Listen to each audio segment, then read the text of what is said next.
Phone tapping కేసులో దర్యాప్తు ముమ్మరం. జైపాల్ యాదవ్కు నోటీసులు. పోలీసుల విచారణకి హాజరైన కల్వకుర్తి మాజీ ఎమ్మెల్యే. ఎస్సీ ఎస్టీ కమిషన్కి లగచర్ల బాధితులు.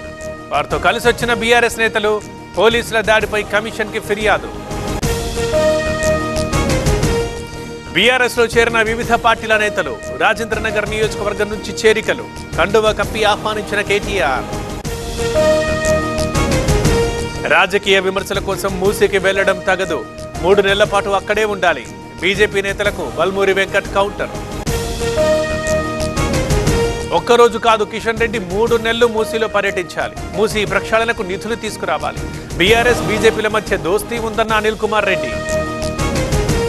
మూసీ పునరుజ్జీవనాన్ని అడ్డుకునేందుకే బీజేపీ బస్తీ నిద్ర. వాస్తవ పరిస్థితి తెలుసుకోవాలి. MP Chamala Kiran comments. రాయలసీమ ప్రాజెక్టుల భవిష్యత్తు అంధకారం చేశారు. సాగునీటి రంగాన్ని జగన్ నాశనం చేశారు. కాల్వ శ్రీనివాసులు ఆరోపణలు.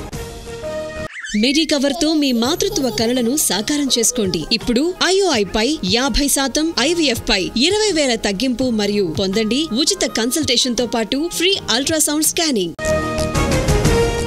వెలిగొండ విషయంలో జగన్ ప్రజల్ని మోసం చేశారు. ప్రాజెక్టులో టన్నెల్ పనులు పూర్తి చేయకుండానే జాతికి అంకితం. టన్నెల్స్ నుంచి నీరు వదిలితే ప్రమాదకరమన్న ఉగ్ర నరసింహారెడ్డి. మహారాష్ట్రలో పవన్ కళ్యాణ్ పర్యటన. సాయంత్రం పాలజ్లో బహిరంగ సభ. భారీ ఏర్పాట్లు చేసిన స్థానిక నేతలు.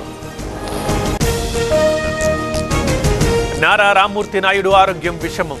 కొంతకాలంగా అనారోగ్యం. సీఎం చంద్రబాబు మహారాష్ట్ర పర్యటన రద్దు.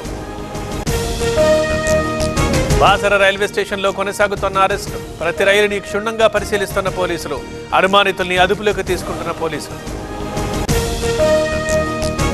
భద్రాద్రి తరహాలోనే బాసర ఆలయం అభివృద్ధి. త్వరలోనే నిధులు కేటాయిస్తాం. ఆలయంలో ప్రత్యేక పూజలు చేసిన పొంగులేటి.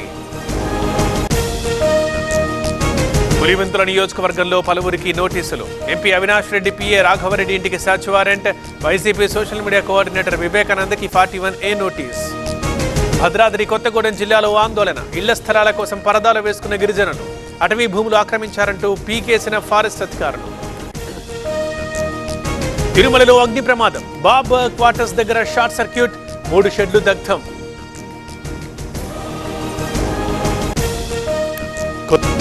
ఖానాపూర్లో దొంగల బీభత్సం. తాళం వేసున్న ఇళ్లలో చోరీకి యత్నం. సీసీ ఫుటేజ్ ఆధారంగా పోలీసుల దర్యాప్తు. తమిళనాడులో ఓ థియేటర్పై పెట్రోల్ బాంబు దాడి. అమరన్ చిత్రం ప్రదర్శిస్తున్న థియేటర్ల దగ్గర భద్రత. మూవీలో ఒక వర్గానికి వ్యతిరేకంగా సన్నివేశాలున్నాయంటూ ఆగ్రహం. నటి దిశా పాట్నీ తండ్రిని మోసం చేసిన ముఠా. ప్రభుత్వంలో ఉన్నత పదవులు ఇప్పిస్తామంటూ టోకరా. 25 లక్షలు దోచుకున్నట్లు FIR నమోదు. మణిపూర్లో ఉద్రిక్త పరిస్థితి. 6 బందీల్ని కుకీ మిలిటెంట్తో చంపేశారని ఆందోళన. ఇంఫాల్లో నిరసనకు దిగిన మహిళా వ్యాపారులు. ముస్లిం రిజర్వేషన్లను 7% పెంచండి. ఎన్నికల ముందు DMK ఇచ్చిన హామీని నిలబెట్టుకోవాలి. చెన్నైలో ముస్లిం సంఘాల ఆందోళనలు. శబరిమలలో భక్తుల రద్దీ. ఈ తెల్లవారుజామున తెరుచుకున్న ఆలయం. అయ్యప్ప గుడిలో మండల పూజలు.